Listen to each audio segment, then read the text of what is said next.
because it seems to me that this issue of water in the form of floods, rising sea levels, freshwater shortages, the contamination of fresh by salt water, that's going to, and in fact is leading to the migration right now of entire groups of people and entire communities, in fact. And my agency did a podcast some time ago with a woman named Pelanese Alofa of the nation of Kiribati. And that's a nation that's 33 islands in the Central Pacific Ocean. And the freshwater contamination and erosion is going to make all but one of those islands uninhabitable within 30 years. And so everybody in Kiribati needs to migrate. Another example that we don't focus on so much is the way in which environmental degradation leads to migration to the United States, and I think of this so-called dry corridor, which runs through Central America, Costa Rica, and Nicaragua, El Salvador, Honduras, Guatemala, and then parts of southern Mexico as well. And these are precisely the migrant sending communities to the United States. Their residents actually fill U.S. detention centers and are the people that are at the heart of some of the abuses that we're seeing on the U.S.-Mexico border.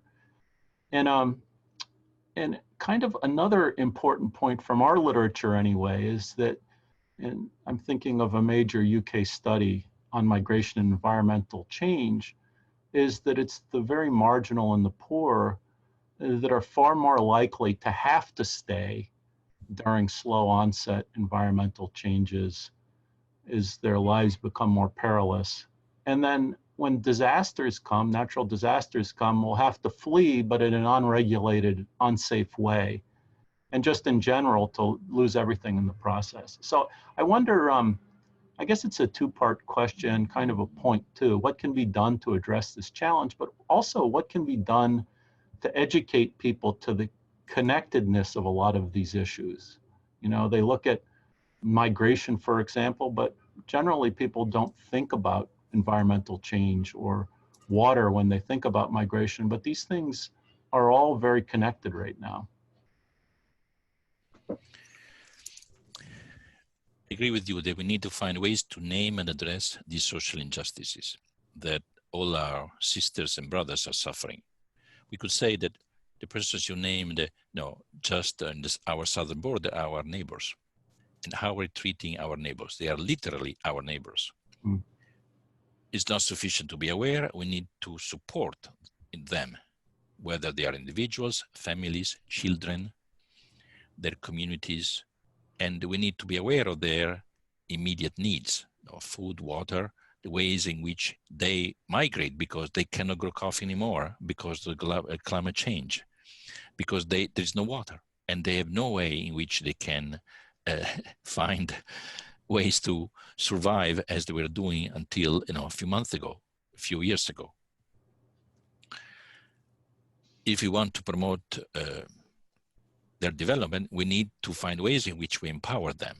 And so we need to also consider that in many cases, they live in political contexts that are not democratic, and they do not, where the common good of the citizens is not promoted. Mm.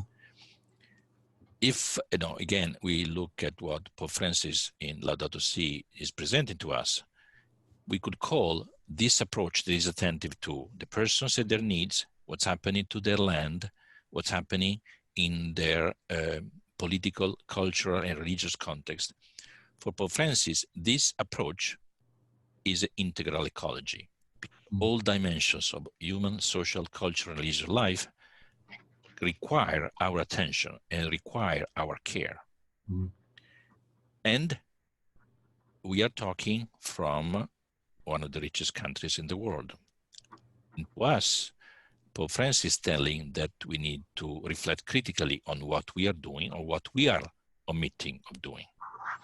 And conversion is something that we should ask for as a gift for our lives, so that we realize what needs to be changed, in which way we need to modify our way of being and acting, or the lack of it. Because we need to change any type of behavior that is adding further suffering and injustice to the dramatic situation that our neighbors are suffering.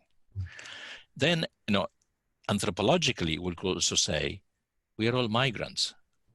We migrated throughout the centuries from one place to another.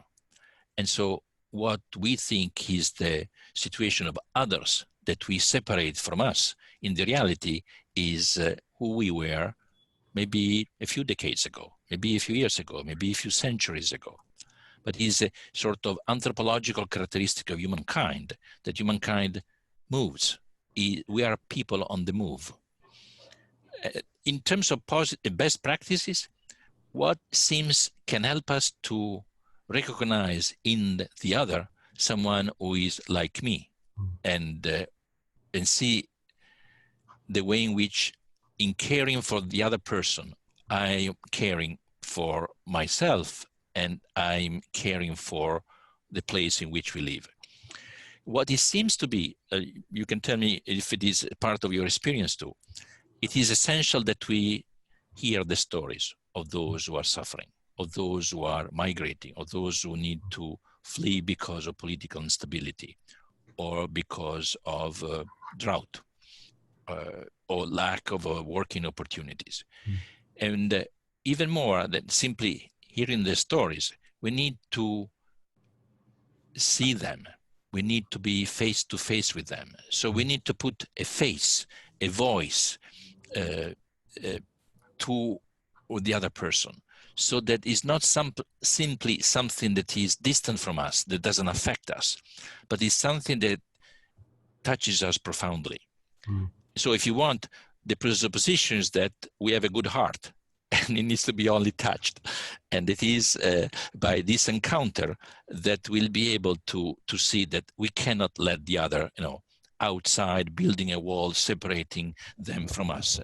We need to find a way to live better together and help them to find the conditions for life as we want, for us, for our children, for those who depend on us, for those who are important for us and for whom we care.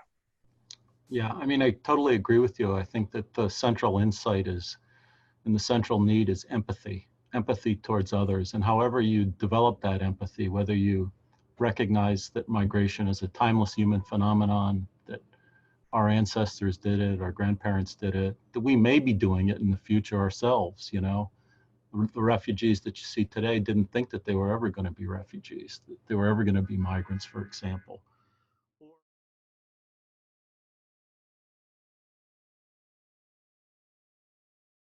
Thank you for watching the Future Frogmen Conversation Series. Please check out our website at www.futurefrogmen.org.